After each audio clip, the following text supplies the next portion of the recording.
Mais ou menos um ano antes, os espíritos benfeitores, em uma reunião no mundo espiritual, abordaram uma questão muito delicada. Encontramos-nos, dizia um visitante de alta esfera, no momento de crise da humanidade terrestre. Mas é necessário lembrar que a crise que se alastra pelo mundo tem origem no indivíduo. A criatura humana está em crise e, como é natural, essa crise individual, que é resultado do vazio existencial, expande-se, forma a crise familiar, a crise social, nacional, internacional. Há 280 anos, o filósofo inglês Thomas Hardy escreveu que a sociedade do seu tempo havia perdido o endereço de Deus. Parafraseando, diríamos que a sociedade contemporânea perdeu o endereço de si mesma, graças, de um lado, ao excesso de conforto para uns e à escassez quase absoluta de artigos de primeira necessidade para outros, produziu na sociedade um choque do indivíduo perante a consciência. E para fugir à consciência, substituiu por uma transferência de natureza psicológica. Procurar gozar para não se inteirar dos desafios humanos. O notável filósofo, teólogo e servidor humano, o doutor Rey, afirmou com propriedade que os males que afligem a nossa sociedade são resultado de 3 elementos essenciais: o individualismo, o sexismo e o consumismo. Dessa mesma forma, o Dr. Rollo May aborda que o individualismo tornou-se o instrumento de defesa do indivíduo para sobreviver no caos dos relacionamentos humanos. A comunicação virtual aproximou-nos tecnicamente de estranhos e afastou-nos do nosso meio familiar, das nossas amizades. Hoje, namoramos, fazemos compra, saudamos, apresentamos pêsames, praticamente tudo através do iPod ou do iPhone. E, em consequência, a nossa afetividade ficou mecânica, eletrônica, fria. Temos aquelas palavras repetitivas, habituais, que parecem preencher a ausência do nosso sentimento. Então, nós nos recolhemos ao individualismo, mantendo o coletivismo sem emoção. Porque falamos a pessoas estranhas, que conhecemos a máscara, a persona, o que elas dizem de si, quando antes, na convivência, nós conhecíamos o indivíduo, suas emoções, seu comportamento. Então, esse individualismo levou-nos à primeira fuga, a fuga do prazer, da libido. Tomemos a libido freudiana e ampliemos. Comer bem, passear bastante, gozar de qualquer forma, é uma maneira de libido. E graças à facilidade moral, à ausência de pudor e a necessidade da afetividade, recorremos à libido sexual, aos encontros rápidos, sem responsabilidade, sem vinculação. E quanto maior o número, mais vazio ficamos no existencial. Mas para preencher esse vazio, nós recorremos ao consumismo, a ponto de hoje ser uma patologia. Pessoas enfermas que furtam, que se comprometem, que complicam os cartões de crédito, vivem amarguradas, porém, no consumismo, dão a ideia falsa de pessoas felizes. É necessário que revertamos e que procuremos a convivência fraternal, que procuremos o entendimento. Sabemos que as criaturas somos nós e que o outro reage como nós reagimos. Daí as nossas afinidades e as nossas rejeições. Mas tudo isso está no bojo da mudança, crise planetária. Quando os espíritos maus já não encontrarão na Terra o clima, a psicosfera para reencarnar-se e irão para mundos inferiores. Nesse interregno, a divindade está proporcionando a espíritos que ficaram retidos nas regiões infernais de sofrimento temporário, agora reencarnarem-se.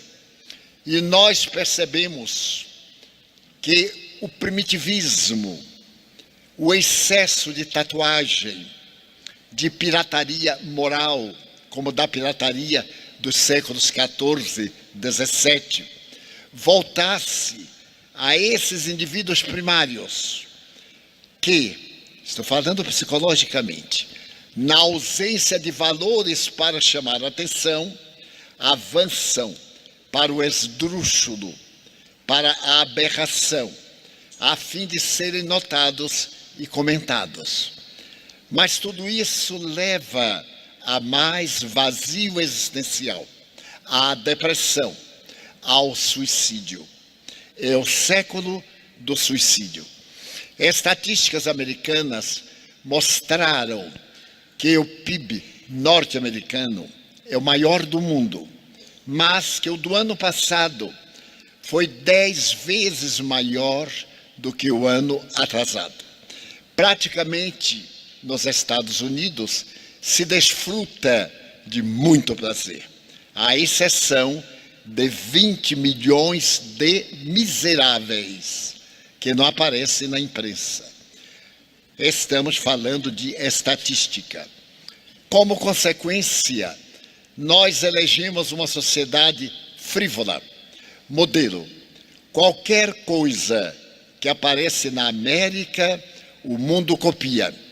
Desde rodar um pequeno instrumento que traz alguns danos, até a necessidade de tornar-se um big shot para fazer parte de qualquer lista, ou lista Forbes, ou lista de futilidade, ou lista de maledicência. Não importa. Falem de mim. Falem sobre mim. Chamo a atenção, porque no íntimo não estou satisfeito comigo. Quem está, encontra-se bem e não necessita dessa divulgação barata do Face ou de qualquer outro instrumento que nos leva à distração. Ao lado deste fenômeno histórico, espiritual, entra agora a revelação. Espíritos devotados ao mal, inimigos de Cristo, reuniram-se para apressar o sofrimento humano. Judeus do passado, que foram vítimas das cruzadas, vítimas dos expurgos, que padeceram a Inquisição, procuraram muçulmanos, que também foram odiados nas cruzadas, nos expurgos, na Inquisição, para unir-se, abandonar seus pontos divergentes e, por algum tempo, reunir-se no além-túmulo contra o inimigo comum, Jesus de Nazaré. E trabalharem de maneira que o cristianismo enfraqueça-se. Consequentemente, os valores ético-morais desapareçam e o caos tome conta da sociedade. Como na atualidade, sem nenhum demérito para os outros, a doutrina que nos traz o Cristo, na sua formulação ideal, o homem-amor, o homem que revolucionou o mundo, ensinando-nos autoiluminação, tornamo-nos, os espíritas, as vítimas preferidas desses espíritos, que passaram a perseguir-nos por causa do nosso ideal, a imiscuir-se nas nossas instituições doutrinárias, gerando situações lamentáveis, brigas ridículas por cargos, por funções, mas não por encargos, não por trabalho. A maledicência graça entre nós. Sejamos honestos a ponto de reconhecer. As inimizades formaram grupos dos grupos. Dificuldades de todo jaez e apêndices à doutrina têm sido inspirados para nos desviarem da codificação que é a espinha dorsal da doutrina que nós abraçamos. Então, o que vemos? Espíritas que desertam, espíritas que estão dominados pelos conflitos, pelas dúvidas, espíritos e espíritas fragilizados. Quando lhes acontece qualquer fenômeno natural na evolução, mas por que eu? Por que eu estou sofrendo? Então, não acredita em reencarnação. É uma teoria, porque a função da reencarnação é explicar-nos porque sofremos, porque temos dificuldades, porque temos desafios, porque a nossa vida é mais amarga do que outras vidas, ou é melhor, ou temos facilidades, uma inteligência brilhante. É a reencarnação que nos esclarece. Nada obstante, muitas pessoas dizem, eu me tornei espírita, e no entanto eu estou sofrendo. Mas o espiritismo não é para eliminar a dor do nosso débito. O espiritismo é para iluminar nossa alma, para não adquirirmos novos débitos e resgatarmos os velhos através do amor. Está havendo um enfoque totalmente oposto. Pessoas me dizem, mas Divaldo, eu sou bom, eu faço uma caridade, e no entanto não estou conseguindo negócios. Eu digo, mas é a crise internacional. Ah, mas eu sou espírita. Então se conforme. Você sabe que vai passar. Você sabe que é um teste. As lições que nós vimos na doutrina são de consolo moral. Não são para nos dar a roupa da última grife, para nos colocar na classe executiva dos aviões. Daqui para Salvador, classe executiva que graças a Deus não tem. Então nós estamos com enfoque desvairado, inspirados por forças satanizantes. A sensualidade está cada vez mais devoradora. Perdemos o hábito de nos olhar como irmãos e nos olhamos como cupidos, desejosos, atormentados e pior, em algumas casas nossas, onde deveria vigiar o respeito, a consideração, a estima, alguns indivíduos psicopatas, obsidiados, utilizam-se do atendimento fraterno para seduzir pessoas vulneráveis, pessoas frágeis, para insinuar-se diante de pessoas agônicas, que nesse momento de dificuldade pega no mar do desespero qualquer tábua que lhe pareça de salvação. É necessário que alguém dê um alarme. É necessário que tenhamos a coragem de ver as nossas deficiências nas nossas casas. Não nos interessam como se comportam os outros religiosos. Interessa-nos como nos comportamos nós. As instituições estão lutando com dificuldades para achar passistas. E então as pessoas aprendem passe, aprendem jorê e outra coisa, e abrem uma clínica paga, porque o passe é gratuito. Vamos viver de outra forma, durante os dias para a grande noite, e durante a noite para o grande dia. As reuniões mediúnicas estão perdendo o ardor. As comunicações dolorosas dos sofredores que são trazidos estão sendo vítimas dos conflitos dos médiuns. 60% de animismo. Estou nisso há 84 anos. Posso avaliar, e qualquer pessoa de bom senso. Um espírito que se suicidou não vai incorporar em nenhum de nós dizendo: eu me suicidei, eu estava sentado no banco do jardim e aí eu me suicidei. Isso não é comunicação mediúnica, nem é narração.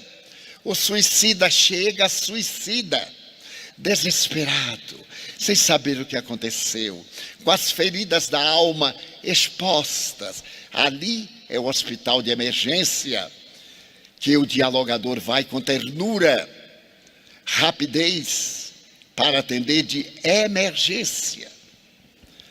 Tenho ouvido doutrinadores demorarem 20, 40 minutos dizendo nada, mas exibindo loquaz, fazendo discurso. Meu irmão, porque já ocorreu a desencarnação. O espírito sabe lá o que é desencarnação.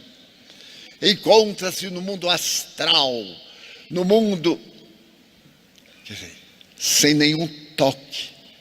Quando a empresa chega e diz assim: meu irmão, eu posso imaginar o que você está sofrendo, mas vamos pensar em Deus, vamos mudar de província. Você está conversando comigo, nós não nos conhecemos, mas nós sabemos do amor da divindade. E olhar que esse espírito sou eu amanhã, se não me conduzir bem. Os mentores nos fazem a caridade indireta. Olhe bem o que está lhe esperando, na dor de quem chega. Então é necessário que neste momento de crise não permitamos que as crises morais asfixiem as nossas instituições. Algumas delas montam o serviço social, muito bom, a caridade, e esquecem da maior caridade, que é dignificar o indivíduo. Dar sopa. Numa casa que eu fui, me disse: olha, esta já é neta daquela que veio aqui e era a avó.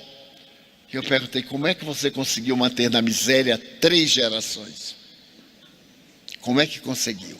A nossa função é dar cidadania, é dignificar, é dar a sopa de emergência.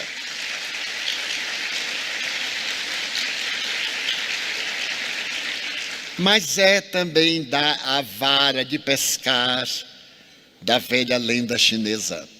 Dar o pão, mas ensinar a plantar o trigo.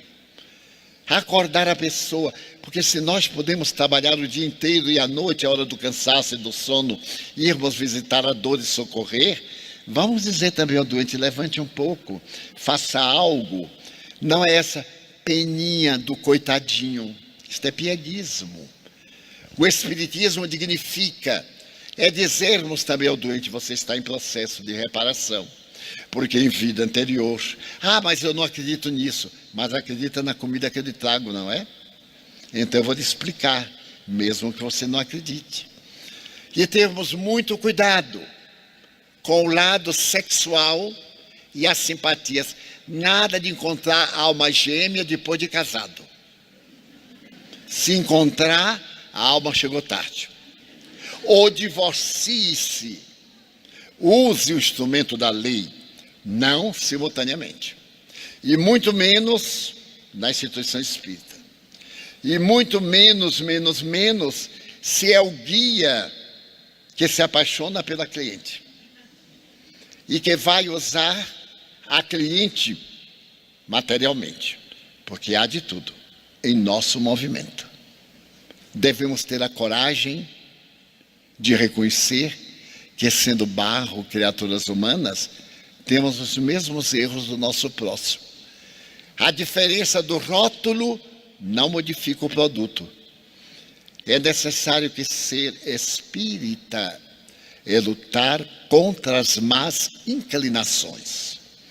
Que nós venhamos a simpatizar uma com o outro, a outra com um, é natural. Mas também de sublimar, de facilitar, de transformar em amigo. Pode haver nada mais precioso do que um amigo para a hora da nossa dor. É melhor do que um amante. Porque o amante, passado o momento em que és tu ao prazer, volta a indiferença, o cansaço, o tédio, a variação. Mas o amigo é sempre. Então transformemos os ditos amores e paixões em leal fraternidade. Vou dizer algo bastante forte. Qual teria sido a impressão de Maria de Madalena quando viu Jesus a primeira vez? Ela era uma meretriz, não sentia nada. Era sua máquina de costura, era o corpo. Ela ganhava o dinheiro e até logo. De repente ela vê um homem que sintetiza toda a beleza, todas as aspirações, que olha para ela e fulmina com o olhar. O que é que ela sente? Paixão. Ela não sentia emoções, não estava acostumada. Então ela diz, eu te darei a minha vida. É um arrobo de paixão. E ele, que era sábio, e disse, eu aceito, não agora, porque paixão passa. Mas um dia que não está longe, eu te pedirei o sacrifício da vida. E pediu-lhe 30 anos depois. Através da lepra, através dos sofrimentos mais bárbaros, quando agora ela amava a este homem que ele transformou a vida, que eu pessoalmente considero a maior conversão do Evangelho, porque ela desceu ao pântano, à vasa fétida, e ascendeu a montanha tão elevada, que a ela ele apareceu. Paulo, mas Paulo era casto. Quando conheceu Jesus, ele era casto. Tinha um espinho na carne, mas era saudável pela lei. Então não foi um grande esforço manter, mas ela experimentou. Ela provou do fel ao aroma mais sutil. Só podia ver naquele homem o homem, até que o vendo cada dia, a ternura do seu olhar, a voz misericordiosa, dulcificou-a e transformou-a na pessoa elegida para vê-lo depois da morte. A mim me chamou sempre a atenção, por que ele não apareceu à sua mãe, a Pedro, a quem entregou o rebanho, a João, a quem amava tanto que disse, não provarás da morte. E não provou da morte pelo holocausto. Foi o único que morreu de velhice. Todos foram assassinados. Por quê? Porque ela é a lição viva. Cada um de nós tem um pouquinho de Maria de Magdala. Cada um. Eu tenho uma boa parte. Por isso eu gosto dela, do esforço que ela faz. Então é necessário que não permitamos que esses espíritos infelizes nos induzam a certas situações embaraçosas. Que não deixemos que médiuns nos manobrem ouçamos a mensagem com caráter kardeciano. Vejamos até onde é o inconsciente do médium e até onde é a palavra do mentor. E para isso é necessário convivência, conhecer o caráter do médium. Se o caráter é bom, as comunicações excelentes. Se o caráter não é bom, as comunicações mistificadas de espíritos zombeteiros iguais ao caráter do médium. Se é um médium caprichoso, as comunicações são duras, veementes, por causa da lei de sintonia, as afinidades. Então, aqueles espíritos estão influenciando também ao mundo cristão. Basta nós vermos o exército muçulmano, essa força que está no Oriente, nada mais é do que uma elite obsidiada, que elege a morte. Uma mãe disse ao filho: saia do exército. Ele levou à rua e decapitou-a, porque ela sugeriu que ele abandonasse o exército criminoso, a própria mãe. Quando eu me lembro de Jerusalém, que bateu palmas no domingo, e na quinta-feira que estava, crucifiquem, mas eu ofereço Barrabás, o bandido, o assassino. Não, nós queremos Barrabás, crucifica-o. É muita loucura, uma obsessão coletiva. Kardec fala das cidades obsidiadas, que de repente foram tomadas por obsessão coletiva, na América, na França e em outros países. Então temos muito cuidado com essas obsessões sutis, com essa fraternidade que os desequilibrados querem envolver-nos, a nós os médiuns, aos doutrinadores, aos dialogadores. Mas o que é isso? É o mal. E no aeroporto, eu tive a oportunidade de ver uma verdadeira batalha entre aqueles espíritos e o nosso grupo que viajava para a cidade que nos aguardava. Aconteceram-nos todas as coisas difíceis de acontecer. Nós éramos um grupo de 10. Vínhamos no automóvel de um amigo, furou o pneu. Aguardamos a mudança, porque eu sou mineiro, vou viajar amanhã e eu chego hoje 6 da tarde, para não atrasar. Daí a pouco, pegamos o engarrafamento. Isso em Londres. Quando chegamos ao terminal, descemos as malas. Não era o terminal, era o quarto terminal, longíssimo.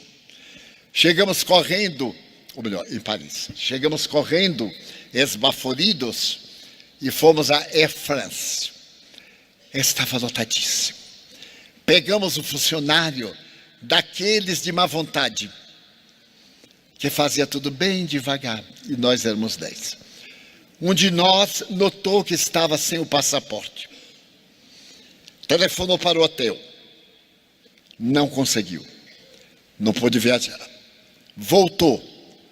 No hotel, 4 estrelas, em Paris, o seu passaporte foi furtado por um funcionário. Porque ele ameaçou ir à sûreté, a polícia, denunciar um hotel de 4 estrelas, e aí passou tudo que estava gravado, e estava lá o funcionário que deveria ser julgado pelo Dr. Moro. Ele também está em curso nessa questão da capital Curitiba. E então, chegou a minha vez, e ele olhou o relógio e disse: eu acho que não vou lhe atender. Eu disse: por quê? Ele disse: porque já está na hora de fechar a porta do avião. Eu digo: mas você não tem nada com isso. Você ganha para atender.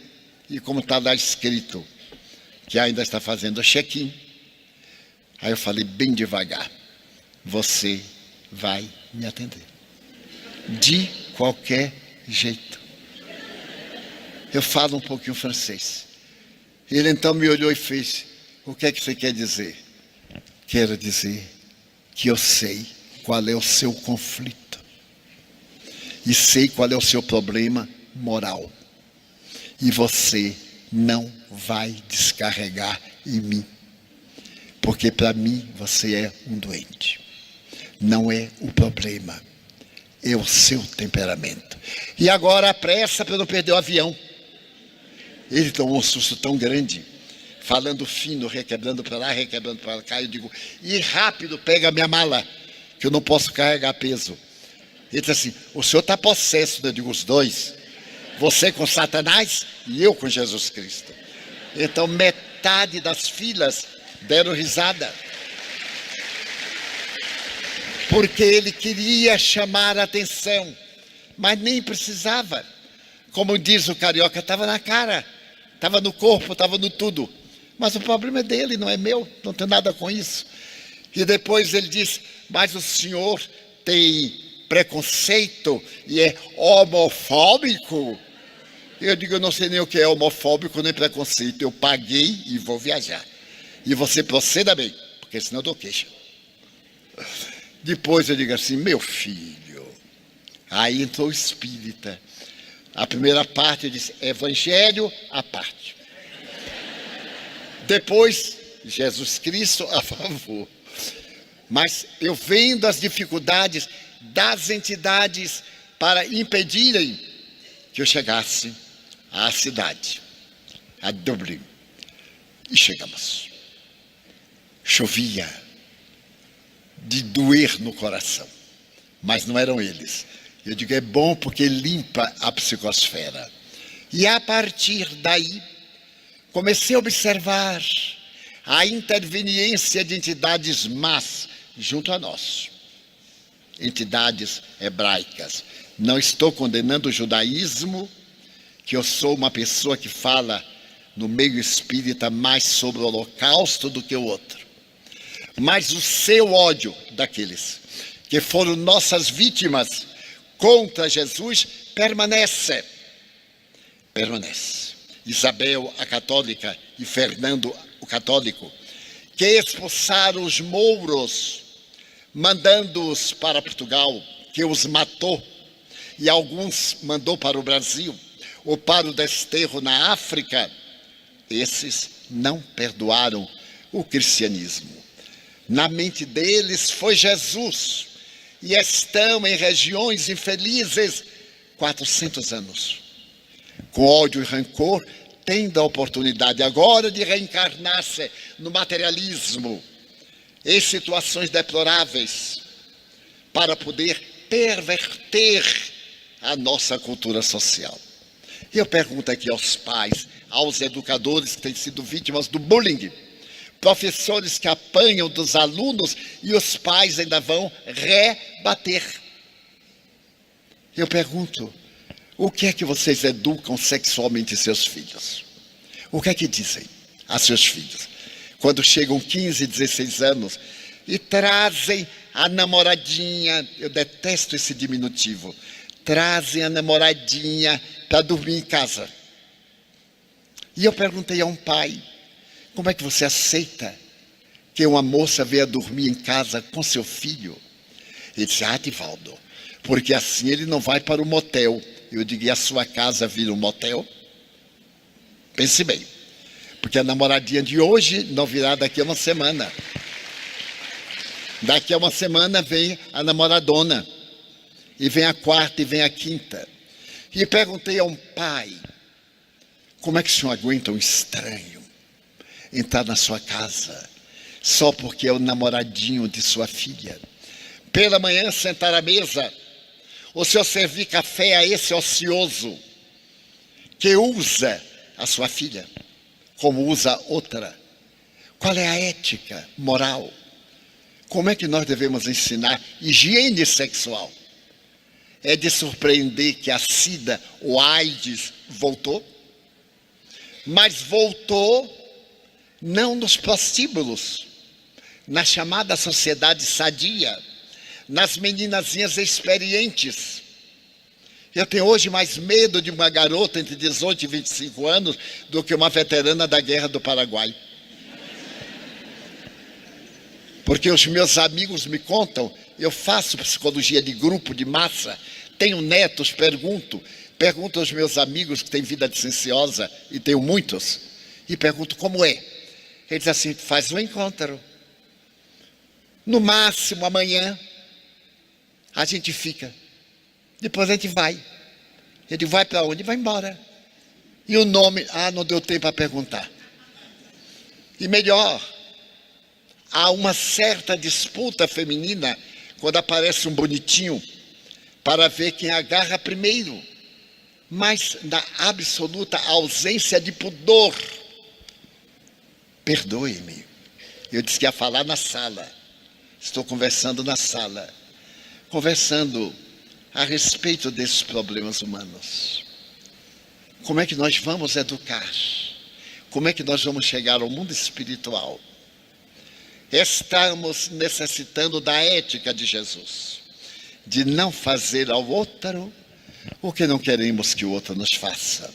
Não fazer a filha de um desviado ou transviado ou irresponsável o que não gostaria que fizéssemos a nossa filha. Contou-me um pai, Divaldo, eu frequento casas especiais. E certo dia, em que eu escolhi alguma por fotografia, quando fomos para a intimidade, era minha própria filha, que frequentava o bordel. Mas ela estava muito maquilada. Ele não reconheceu na fotografia. Então, quando ele chega, era a filha. E um olhou para o outro. E eu disse, não conte o resto. Não é necessário. Agora, o senhor é responsável. Porque o senhor se educou assim.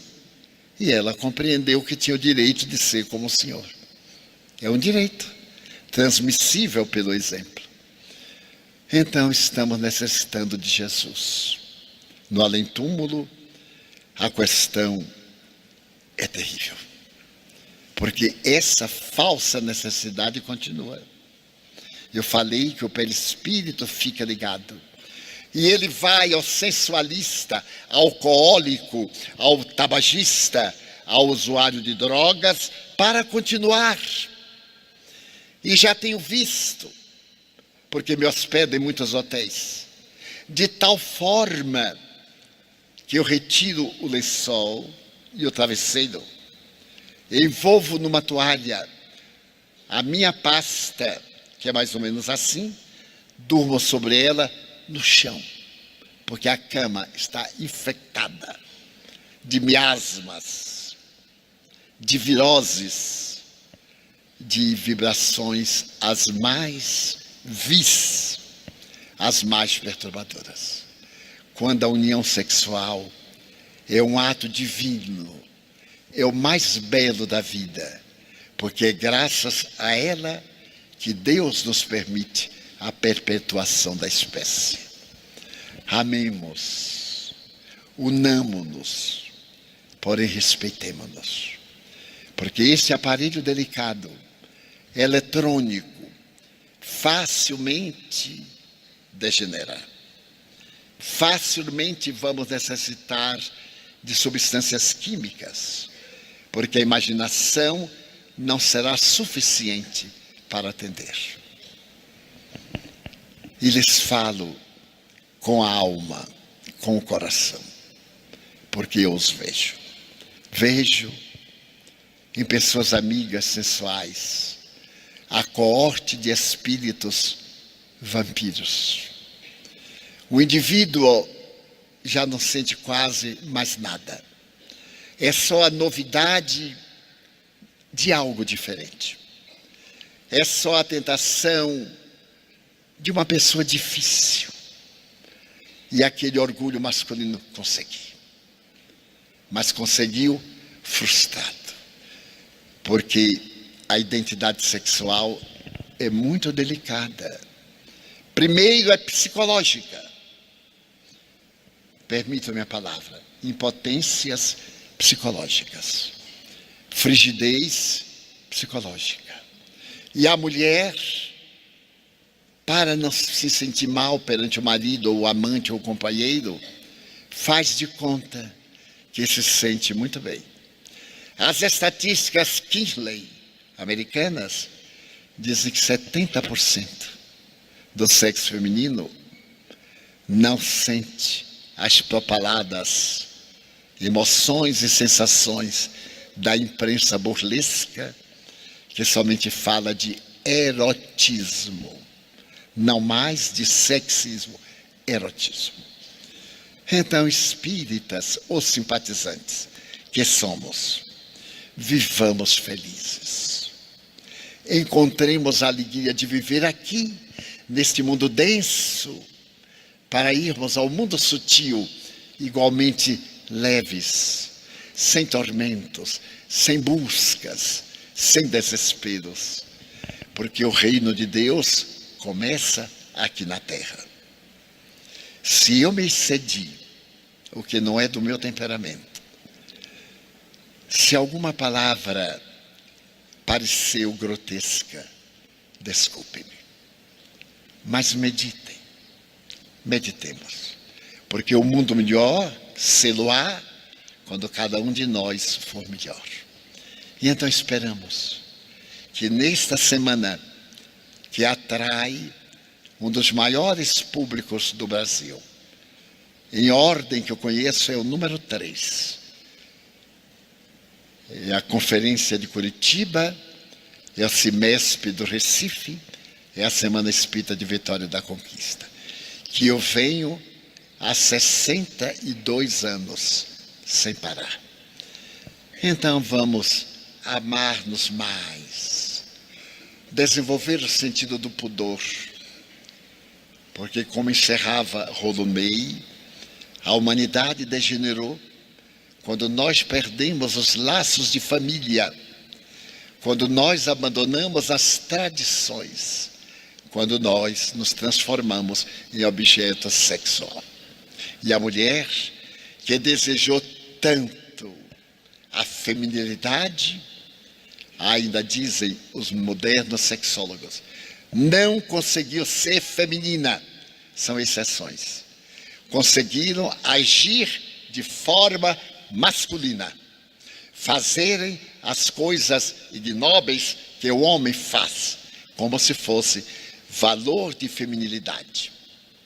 Então, ser feminino é muito maior, muito mais nobre e acima do vulgar a que o coração feminino está se deixando conduzir. E que exoro a proteção divina, porque vejo muitos bons espíritos aqui conosco, ajudando-nos e exortando-me a falar essas questões mais delicadas, mas que fazem parte da nossa vida, para sermos espíritas, irmãos dos que sofrem, amigos dos infelizes. Pelo tempo utilizado, muito obrigado. Que Jesus nos abençoe.